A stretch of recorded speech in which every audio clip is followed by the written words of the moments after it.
welcome y'all to Backwoods Obscura, a podcast dedicated to the lore, legends, and myths surrounding the creatures that may lurk in your backyard. My name's Hewitt. I'm Chris. How you doing, man? I am pretty good. Minus, I need to get a new roof. Yeah. Yeah, that's just life, though, you know. Hey, but you own the home, so... Well, the bank does. I just have a very good rental rate for right now. Yeah, okay. To be fair, we own the home in the sense that we are building equity into a property. You're correct. I mean, we got lucky. I think we both got the sweet spot when it comes to... We threaded that needle in real estate during during us the millennials are not really lucky when it comes to the home ownership, but me and you managed to do it somehow. And I'm still trying to get shit done in my house, but like you've done... I made a room. You made a whole room, which is crazy. But yeah, like for myself, I haven't had much going on. Actually... I tell a lie. I actually am doing some renovations, trying to get all the shit out of my backyard. Yeah. Also, you know what's coming up. What's that? Camping trip. Ooh, I'm ready. I'm so ready. I am so ready. I just bought some 2 long sleeve undershirts to wear with stuff because it's not going to be cold enough for like my actual one heavy jacket. Which, yes, we live in the South, so we all have one heavy jacket that is way too hot for 90% of our winter. Oh, yeah, definitely. And the thing is we're going to have those jackets on. And at the height of us doing stuff, which is mostly going to be hiking or, well, trailing, really. It's not really hiking where we're at, but we're going to be taking it off because it's going to get hot. Well, that's what I'm saying is like I'm going to have multiple layers of lighter because it's not going to actually get all the way down until later at night when it's going to actually get Yeah, I'm probably going to put it on once it gets cold. But I'm excited. I'm excited to go out there and just have fun. I'm excited to watch you and Devin try to fish. I haven't fished in so long. I have been doing research into fishing just to learn. I have watched so many videos of some podunk assholes. I love them. Let me recommend 2 channels. AO Fishing. I think I've heard of them. I think I was on there. AYO, dude from Alabama, and Fishing with Norm. I haven't heard of that one. Stupid tall Floridian boy that likes to go barefoot fishing. Ooh, yeah. That's how you know they fish a lot. They just go out there and just put themselves into the environment. Into the environment, they just go out there barefoot. They just walk out in the water and shit. I wouldn't want to do that around here because I feel like we have a very high number of reptiles that live in our water that decide to make your day personally. He's from Florida, but he's from the Panhandle section of Florida. So he is other Alabama. Okay, but far east Mississippi. I've been looking up. I actually looked up what kind of fish I can catch, which are crappie and perch, which are the only ones I'm looking at catching. There's also a few bass out there, and there's some catfish. I mean, there's bass and catfish, but I'm not trying to catch those because I think Devin wants to catch a catfish, and my thing is I ain't skinning it. I mean, if Devin wants... Look, I'm bringing a fillet knife. I'm bringing everything. Like, here's the thing. I'm not worried about, like, filleting the fish. I'm actually more worried about me being able to catch the fish. This is my thing. I love fishing. I hate catching. Because, one, I don't eat fish. My idea is, if you let me go out in a John boat into a lake with a cooler full of beer, and I take a rod with me, I drop an anchor, and then I'm just out there for a couple hours, and I'm left alone. You're just chilling. Beautiful. When the sun hits it just right. Type beauty. But okay, but since we're camping, you want to know who or what I don't want to come visit us? Bigfoot, the Falk Monster, the Honey Island Swamp Monster, the 3-cheek Beast. Actually, no, if any of them showed up, I'd be like, you want a beer? And I feel like they'd be like, Rrr. You want some deer chili? I think they'd be like, And then be like, we've just proven that the's another, bipedal hominid on this continent. And turns out doing weird calls doesn't help. Just make deer chili. Just make chili and crack open a Coors. Crack open a Coors. Not a light beer. Bigfoot's not watching this figure. But no, what I don't want to come visit us is a Kaushma, also known as the Kaushma. The Kaushma. Which I'm mispronouncing both of these. Because there's a little accent aigu above the A in Kaushma. But they're also known, more colloquially, as a nightmare. Well, okay. I mean, there's a lot of things that could be considered a nightmare that we talk about. Now, or, to pull another old world name, they're also known as a witch riding. A witch riding? A witch riding. Like writing or riding? Riding.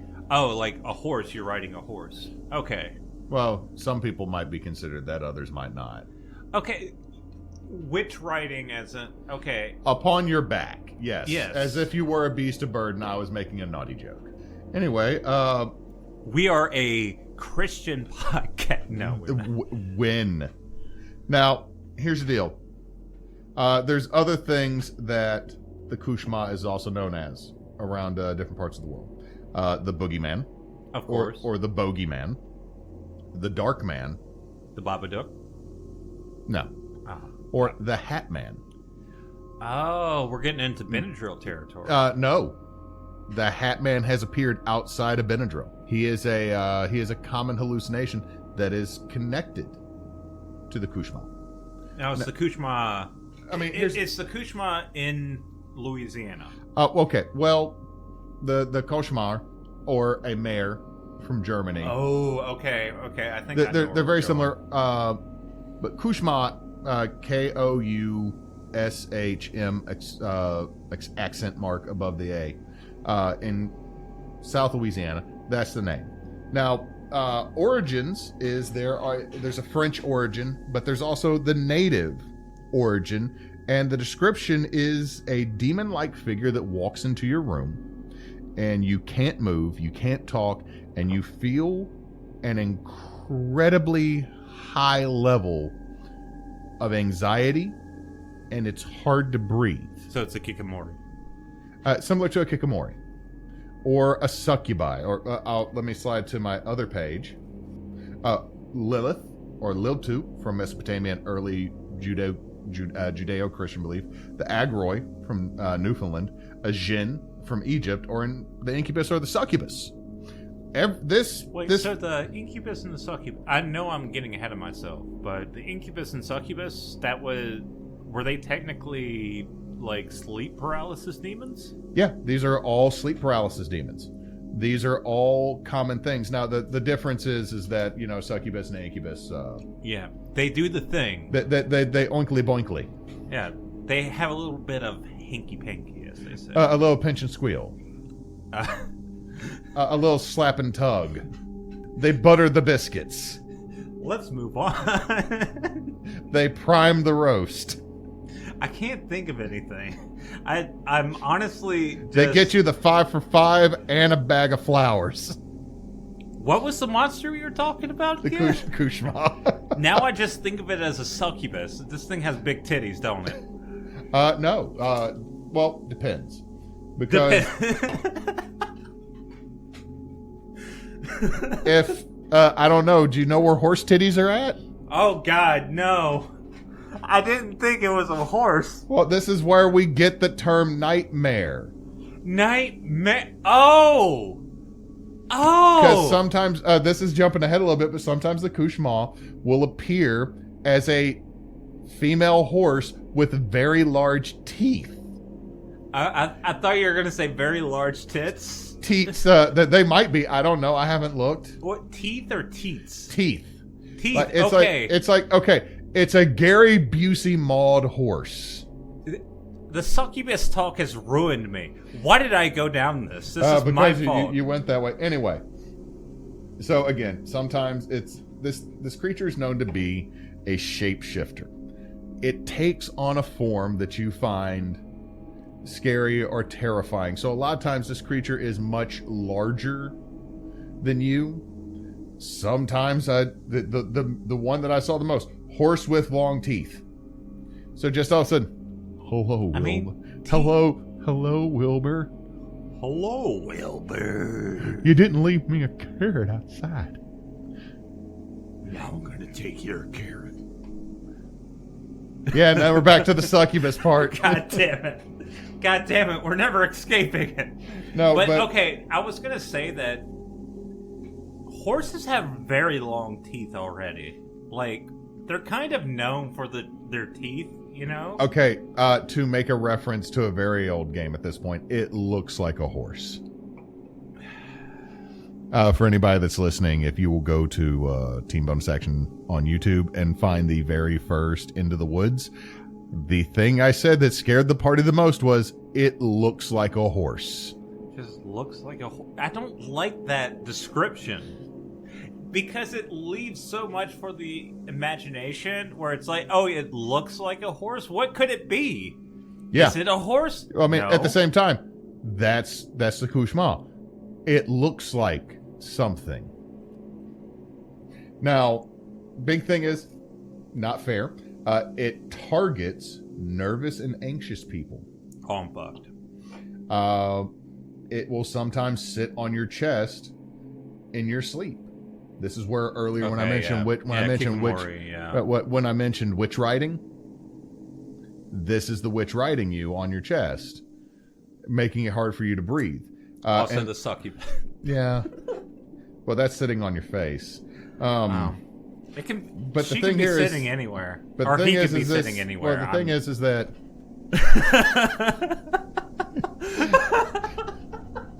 just flopping right in there. Just flopping all over the place. Anyway, put your dick up, son. Put your dick up, son. Anyway, it's a lot of times they're viewed as a punishment for something you've done, but you never told anybody. You gotten anxious because you got away with something.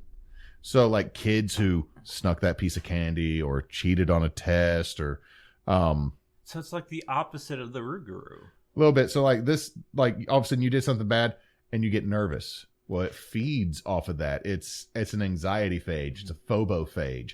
It feeds on this fear and anxiety and this stress. And so the more stressed out you get about what you did, the more likely you are to summon the Kaushma. And then they will sit on your chest. Sorry. God damn it, Chris. I poisoned this episode with the succubus dog. Well, I'm getting to that. I will get to the succubus, my dude. So, any case, they'll sit on your chest, they'll pin you down, they'll stare you directly in the eyes, and sometimes you're staring into literally the black void of a human shape, which will legit terrify the shit out of you. Yeah. Okay, so but I the thing have is, actually had sleep paralysis. Yeah, I've had it consistently since I was a kid, and it sucks. So, and we'll get to that here in just a second as well. But the thing is it's also could be a warning. The Kaushma might, like the not evil aspect of the Kaushma is, they might actually come to warn you. Like the Kaushma might sit on your chest to wake you up if a fire's about to happen, or if something bad's about to happen. All of a sudden you're woke up, you can't move for a second, but all of a sudden you are awake and you can hear things. Like Kaushma is like the best security system in this situation. Comes, sits on your face or your chest, wakes you up. Someone's breaking into your house. All of a sudden, it could be a friend and just not paralyze me for a few seconds. Yeah, that's not how this thing works, though, dude. So Of course, I wrote down a couple accounts, and I wrote down one a little bit more detail. Now, if you go is it to the succubus one? If you go to Louisiana Folklife, if you look on Louisiana Folklife, there is a guy who has the equivalent of 20 pages of experiences that people have had with the Kaushma, because it is documented. Like, here's the thing, Jinn, whatever this entity, this thing is, it has been recorded.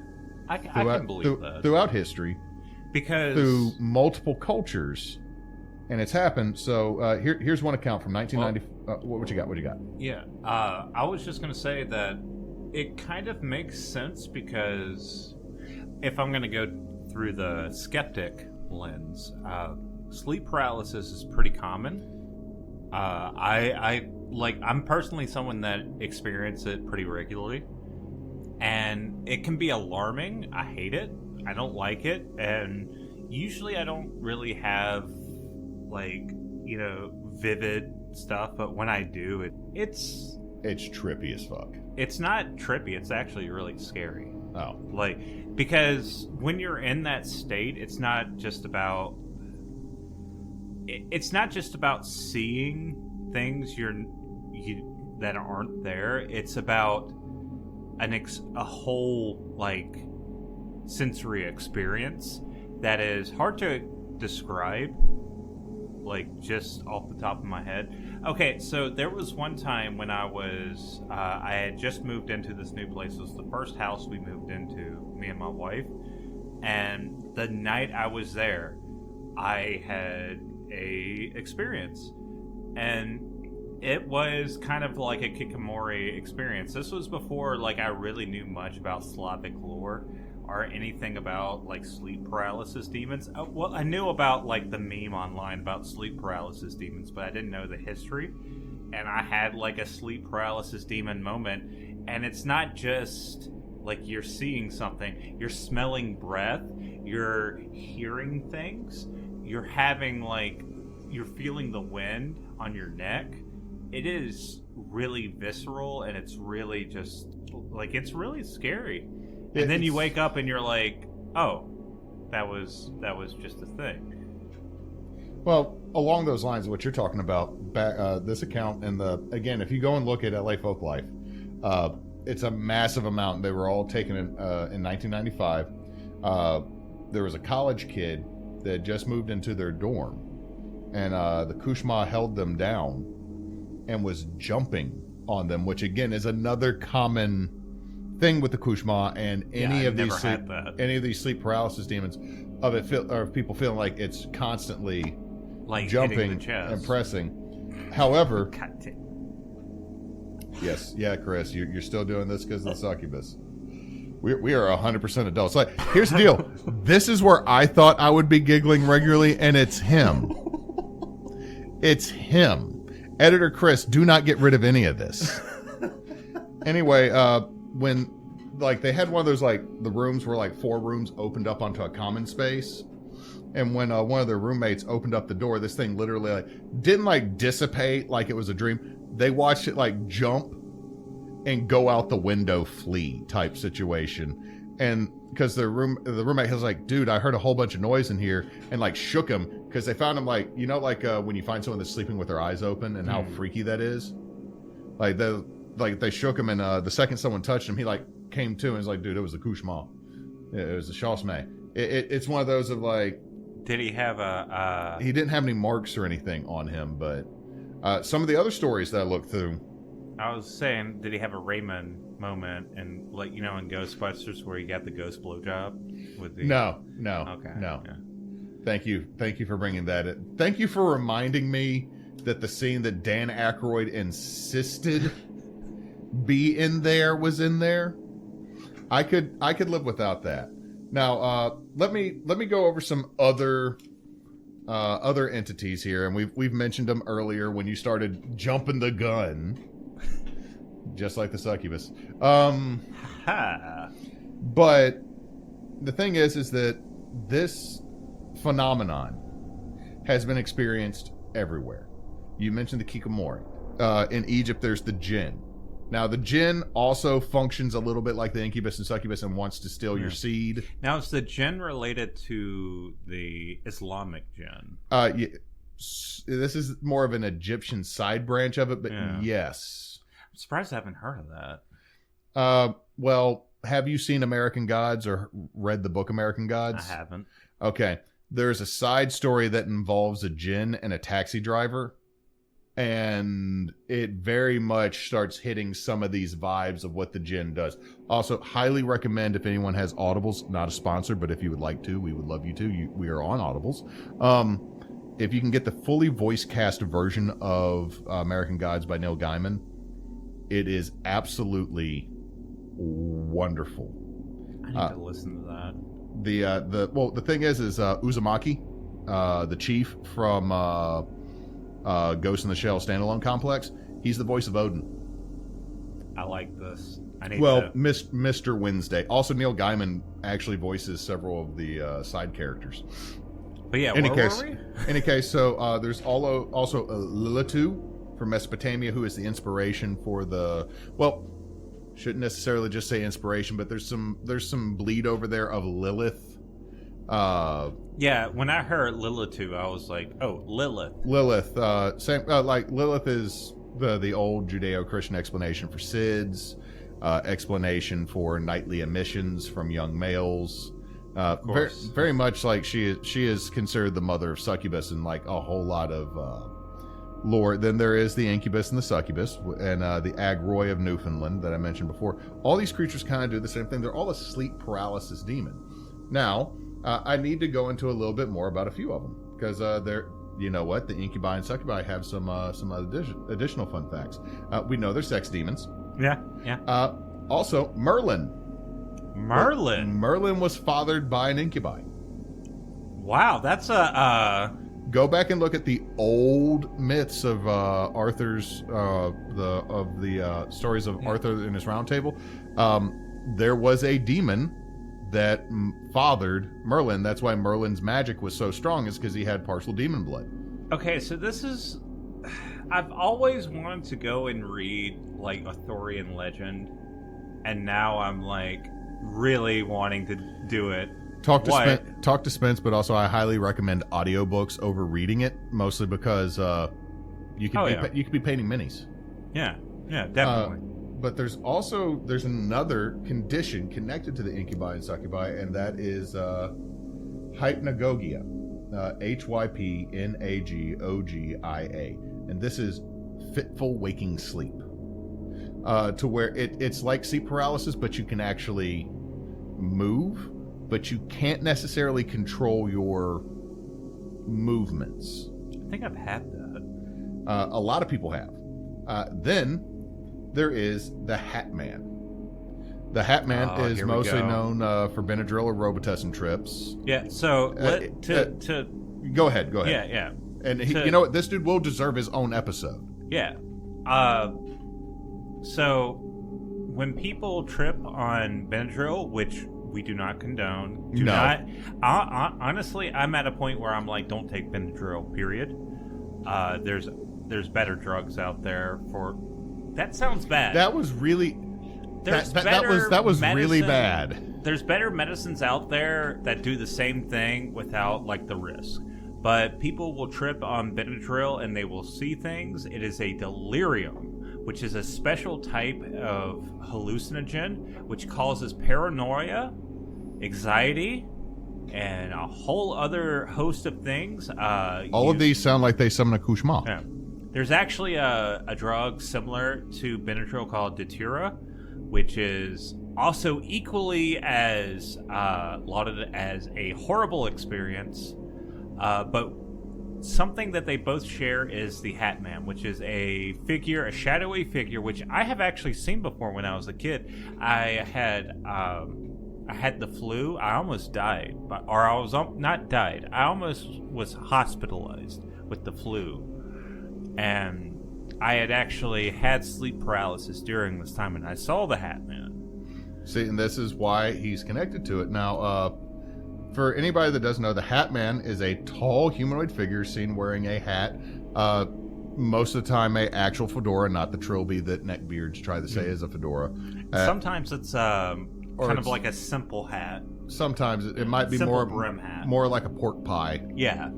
With a trench coat. But one of the things is glowing red eyes, and the thing about the Ghost Man is he's, unlike some of these other paralysis demon descriptions, he's more ghost-like. He doesn't touch you. He's seen from a distance, staring into you, causing the fear, causing pain, but not physically touching you. Like he's never... The Hat Man's not going to ever be in your face. The Hat Man is always like about 10 feet away. Yeah, and like when I had my experience with it, and just to be clear, I was delirious. I had the flu. I was like 13 years old. But yeah, it was like in the hallway. I was on the couch and I saw like a figure with the hat in the hallway. It was really unnerving, but it wasn't something I can get up and do anything about. Right, because let's talk about a possible cause of this. Yeah. Let's talk about what is the most logical explanation for the Kaushma. Instead of it being a demon or a spirit or some polydimensional, like, noir individual. The biggest thing is sleep paralysis. It's sleep paralysis. We've already mentioned that repeatedly because the term sleep paralysis demon is actually in the medical codex. It's not just... It's just there are sleep paralysis demons. And it's because that, first off, 1 in 5 people, 20% of the world's population at some point will experience sleep paralysis. You have, I have. Yeah. When I was a hall director, Emily stayed the night because we stayed up watching Adult Swim till 2 a.m. She passed out against the wall, and I passed out on the other side of the bed, and I woke up about an hour later and could not move. Now, I didn't see anything. I just legit for about 5 minutes couldn't move, felt like I couldn't really breathe, didn't see anything, and I couldn't say anything to Emily to wake her up. Yeah. So, like, that was my moment. Now, Em's had sleep paralysis to where when she could move, she thumped me and said something was on the ceiling. So all of a sudden I'm like, great, I'm about to have to fight a fucking, licker from Resident Evil. Or numerous other horror movies where crap crawls on the ceiling. The big thing that happens with me, a majority of my sleep paralysis, like, I get it. I used to get... Okay, getting into a little bit of my personal stuff, I used to get a lot more when I wasn't on antidepressants. But it would happen, not frequently, but occasionally. And a majority of the time, it was just waking up and just realizing, like... You couldn't move. Yeah. But there would be those nights where, like, especially if I was having a nightmare... I would wake up and shit would just be wild. Like, again, I said that, like, I've had, like, the Kikomori experience. I had the Hatman experience. I had it. And I say the Hatman experience, and here's the thing. I could be remembering it wrong because it was so long ago, and I might be filling in the blanks. I am perfectly fine saying that. Well, but the way I remember it is some stranger in a trench coat kind of looming over the couch when I was a kid, or in the hallway. It's kind of hard to explain because you've been in my, like, the apartment I grew up in. The apartment you grew up in. Yeah, like... it was small, and it was, you could be in the hallway and still loom over the couch. Yeah, it was one of those that the living room was. But I've had moments where I've heard, like, hissing or, like, laughing in my ear. I've had moments where people slapped me, like phantom slaps. Like, but... Yeah, that's what Ruby told you. Yeah, that's what Ruby told me when I was fucking snoring my ass off in my sleep. To be fair, Emily has punched the hell out of me in the middle of the night because I was snoring. Fair. And I woke up like, See, me and Ruby do the same thing. If I'm snoring, she nudges me. If she's snoring, I nudge her. So Emily promises that she doesn't snore. She does. Anyway, but here's the deal. Like, with this, 1/5 of the world's population has this happen. So this is a thing. This is a real thing. This isn't fake. Yeah. Now, it's something that we've both experienced. Right. But the thing is, like, the common factor is you can't speak, you can't move, you feel like you're suffocating, and you start to hallucinate. Like, the scientific standpoint is you start to hallucinate. Now, here's the deal. We don't 100% know why this happens. It's kind of like in the past, we've mentioned that I would fully 100% believe that this was this thing more than, like, the ball lightning story. Yeah. Like, I would 100% believe that is a fucking ghost before I would believe that all the specific conditions to make ball lightning occurred at this one spot repeatedly. So the scientific explanation is almost more far-fetched than it's a fucking demon. But some of the things people found out there is that most of the time this happens during REM sleep, the lighter sleep, when your eyes are more active, your brain is more active, you haven't gone into deep sleep yet, and you trigger a spasm in your muscles because your brain's just going through all the stuff, and all of a sudden it hits a 404 file not found. Your body freezes, and you come to awake, but your brain is still playing through crap from the day. So that's one explanation, but again, it doesn't account for everything. It doesn't account for everything, and for that condition to happen is extremely highly specific. So this is why the term is sleep paralysis demon, not just like people talk about sleep paralysis. Like all the medical folks will say sleep paralysis, but like anyone in art, millennials and some of Gen X will say sleep paralysis demon, and all of us will 100% be fine with accepting that bullshit as canon, as law, because especially with our friend group, you say sleep paralysis demon, Mish would probably mine's name is Kevin. You know what I mean? Like that's the type of shit to expect. But to end this on a slightly happier note, do you want to know how to protect yourself from the Kaushma? Sure. Sleep with your head facing north. That I'm gonna have to rearrange my whole fucking room now. I mean, for me, I sleep with my head facing southwest, because if I was to sleep with my head facing north, it would be in no. This is what makes it creepier. If I slept with my bed facing north, Emily's side of the bed would be the door out of our bedroom, and my side of the bed would be the door to the closet, and that's just how monsters get you. Yeah. I mean, it just makes things worse. The next one, sleep with a knife under your pillow. Oh, that helps everything. So you can shank it. I'm not joking. Sleep with a knife under your pillow. A iron knife. Oh, it has to be like iron. Is it cold iron? No, I haven't seen cold iron, but I've seen iron. I've seen like silver knife, like bring out the silverware.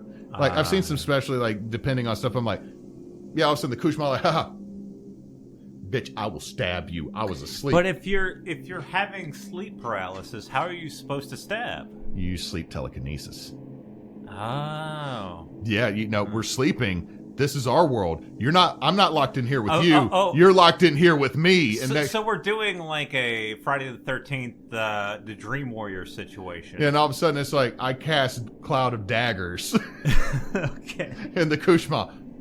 Shit. Dang. The next one, have religious symbols in your house. Well. They did, okay, I'm assuming because, this is a Cajun group, put a cross up, but they didn't say any specific religious symbols, so like... You could have, like, Buddhist symbols around. Well, I'm just assuming if you put Baphomet on the wall, like, even the Kaushma shows up. Oh, hell no. Oh, hell no. I am a good Presbyterian Kaushma. I am not going to walk in and try to steal the dreams and the soul of a Satanist. But no, like, apparently religious symbols will keep it out, but I guess that's because it's a demon. And my favorite one, the most logical one, and it's what I do almost every night, and that is to sleep on your stomach, because then it can't get on your chest. Okay. Yeah, it's hard for me to sleep on my side. I almost always sleep on my back or side. I'm a tummy sleeper, unless I've been allowed to lay in the bed by myself for too long, and then I cocoon and sleep in whatever angle my body stops cocooning in. So that might be a thing, because I'm more of a back and side sleeper. Maybe that causes, I don't know, maybe that has something to do with it scientifically. It might, but so with all the things we've said, and in the past, I'm the one who usually shits the hardest on things. Like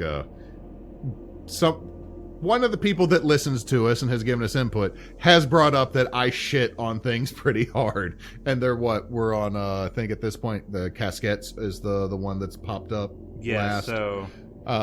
So we're talking about the first 5-6 episodes. Yeah. They don't even know some of the mean things I've said in like the other like 8 episodes. I mean, but we kind of shit. I mean, I'm honestly surprised on how much you shit on shit, because I used to be like the edgy atheist kid, and I'm just like kind of vibing here. I love most of everything we've talked about, but I just stare at it and go, this is the dumbest Yeah. But the thing is, I'm gonna do something weird for me. The Kaushma is fucking real. This is what I was actually going to say earlier, but I think it's better to say here. When it comes to the Kaushma, or just any sort of sleep paralysis demon in general, and going into like the Benadryl trips or the Tura trips, I think there's like something about like the just warping of your senses of reality. And like, it's hard to really explain what I'm trying to say, but it's like you're like peering into a different dimension and you're not sure how to process it almost. I think it also is tapping into genetic fears, which are 100% real. Which makes me wonder, why are so many people afraid of a dude in a hat and a trench coat from like... Well, you see, that's the thing. Okay, so I 100% buy it. It's like genetic fears are like, common fears that over time we've learned. Like, we know that snakes are bad, and like we can intuitively know that we should. Don't mess with the giant danger log. Yeah. Not saying snakes are bad, but I'm saying like snakes can be dangerous. But like, where in nature is a man with a hat and a trench coat that has a stopwatch? Not a stopwatch. What is it? A lighter. Not a lighter, but a clock. Like a pocket watch, like a chain watch. Let me go on the History Channel. Hold on. Oh no. Aliens. Oh fuck. God. I don't have enough hair to do it anymore. But no. He's wrong. It's succubus. It's fucking big titty succubus demons jumping on people. And this is where we get banned on about a couple or five podcatchers, because Chris over here going on the BTGF. I had to bring it back. But anyway, here's my thing: is I'm gonna say and go out on a limb 100% the Kaushma is real, because the phenomena is 100% real, and multiple societies, multiple belief systems have a name for this thing. So whether or not it's a medical condition, whether or not it's a supernatural condition, this is real, and we can record it. It's noted. So I'm going to say that this is one of the first backyard obscuras. Like, this is that we endorse. Like, we will put. I do not endorse. I don't endorse sleep paralysis demons. I'm not going to give them. I will endorse sleep paralysis, incubus, and succubus.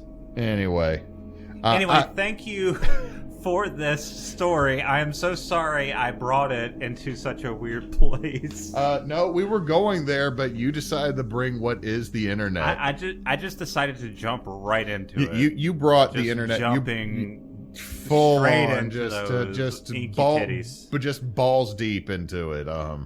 But yeah, thank you for this, and for anyone listening, we are on most podcatchers. We are also on YouTube under the Graveflower, if you want to look us up there. And we also do Team Bonus Action, which if you want to go and... you can find us on Facebook, Instagram, Threads, Blue Sky, and Twitch as Team Bonus Action. I keep forgetting all the different social media stuff. So many now. It's like I don't want to do social media. You can also find us at teambonusaction.com, where we do a bunch of live play, D&D, Pathfinder. We try to do charity content as well. We do charity content. Whenever this comes out, we might not be doing it, but if you do catch it, please donate to the Trevor Project. That's who we are donating to for the first 3 months of 2024. Hell yeah, transparent. Yeah. So if you can, please do. If you can't, share it to somebody who may. And you can also find us at bonus_team on Twitter until we get our own socials. They're separate. Yeah, we're going to be setting that up hopefully soon. Maybe already. We don't know. As of this moment, we only have about 5 or 6 posted. We try to keep ahead of the game when it comes to this. But thank you for listening, and I hope you have a wonderful day, night, or evening, morning, whatever you want. Drive safe to work. Hope you have a good poop. God damn it, Hewitt.